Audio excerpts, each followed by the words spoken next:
Black Lagoon was based off the manga written by Rei Hiroi.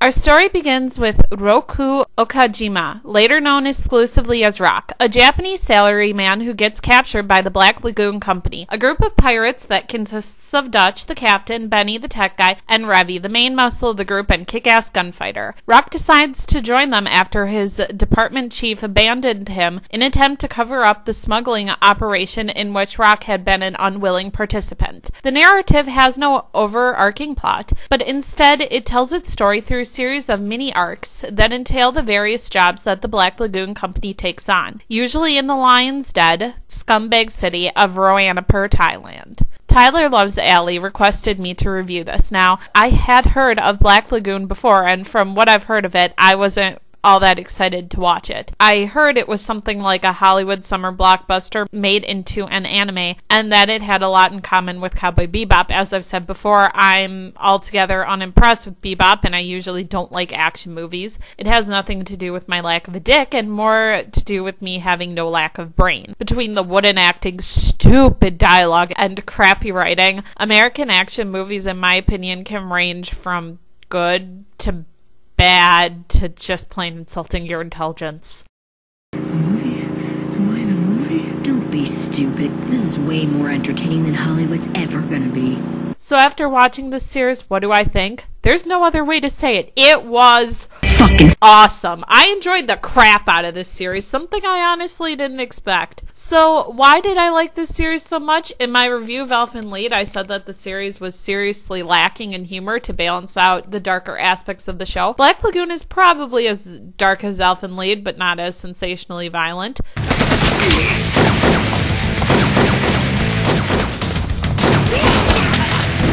So how does Black Lagoon balance out its dark side and its massive amounts of violence and bloodshed? By turning into the curb and delivering some of the best black comedy I've ever watched. Wait! Don't fucking shoot me! I give up! Yeah! Give me what? Please, no! I want to give you... You said you were gonna give me something, right? Well, spit it out. I'm right here. What the fuck are you gonna give me? I give up! Seriously, I give... You quit your fucking babbling. You gonna give it to me or not? Come on! Any show that can make mass murder funny automatically holds a special place in my heart. This humor allows the audience to laugh freely at some of the more ridiculous action scenes. I know the scene with the torpedo and the boat and the helicopter is supposed to be awesome, but I just laughed at it. I get the feeling that it's okay that I did, since Black Lagoon is a show that's just begging you to enjoy it any way you want. You got fucked! The action of this series is awesome. I don't know what else to say. There's a definite fluidity to it that I've come to expect from the likes of Bones Animation Studio. But this series was done by Madhouse. They managed to do something that they did with Death Note, which was make scenes where characters are sitting down and talking very easy to sit through. These scenes are a welcome reprieve from the in-your-face action. And sometimes these scenes are the classic anime "I'm going to tell you what my philosophy of life is" speeches. But these scenes are not boring or eye-roll worthy. Why they work is because the character either yells their life view at you or they deliver it in a quiet scream. Blood and darkness are just a small part of it. That's not all the world has to offer.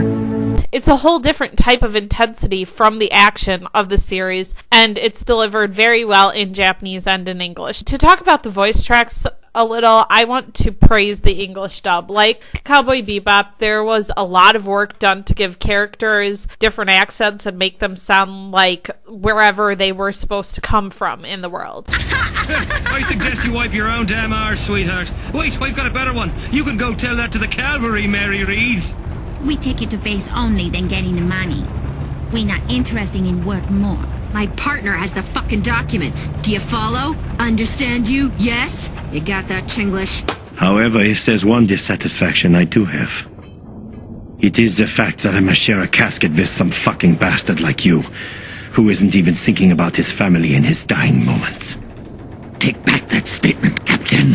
You cannot compare family to the righteousness of our country! The English dub isn't perfect. There were some performances that I think could have been redone, but it can be really jarring to watch in Japanese. It's the English factor.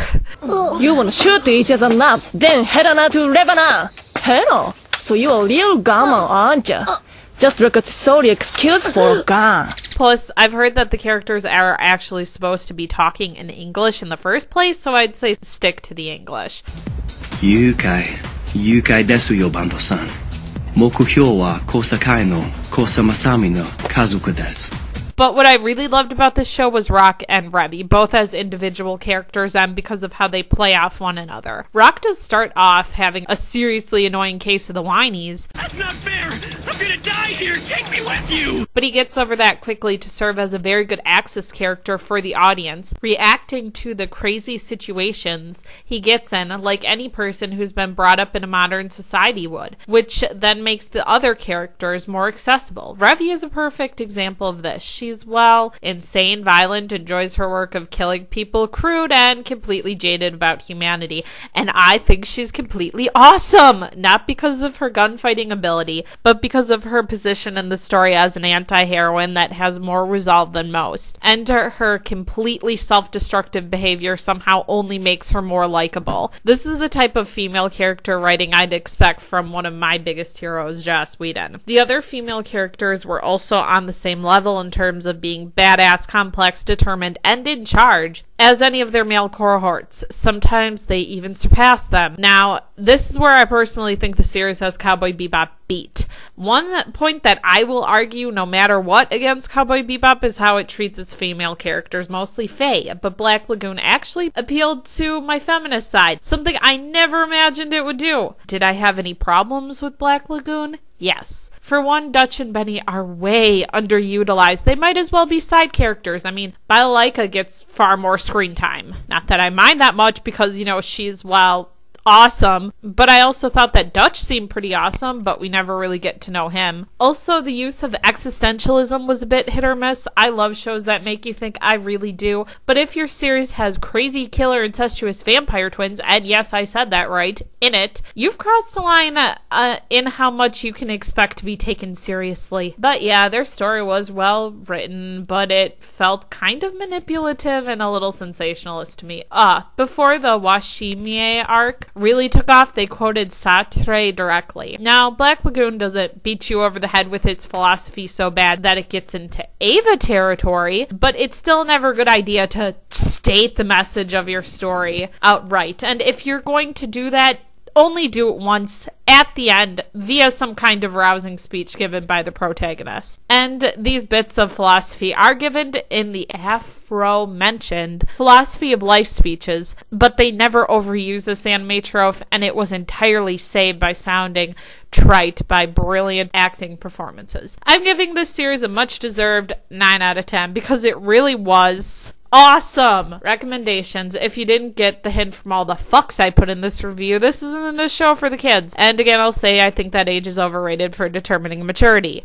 It's obvious to say action fans will like this, so I'll get that out of the way. This is a good anime to show that one guy who's kind to your friend who gives you crap about liking anime because he says it's only for little kids because it's animated. Shove this in his face a little bit. Stereotypical guys will like this show. Now, I'm going to recommend this to a group of people who you wouldn't think to recommend this show to. The true joy of this show for me was watching Rock and Revy affect one another. I love their relationship in all of its fucked up splendor. This series is in no way a romance, hell no, but if you enjoy long-standing relationships where two people share respect and sexual frustration and it takes them forever to get over their bullshit, consider Black Lagoon. You'll like it more than you think. Also, Whedon fans and black comedy fans, don't miss this one. Auf Wiedersehen.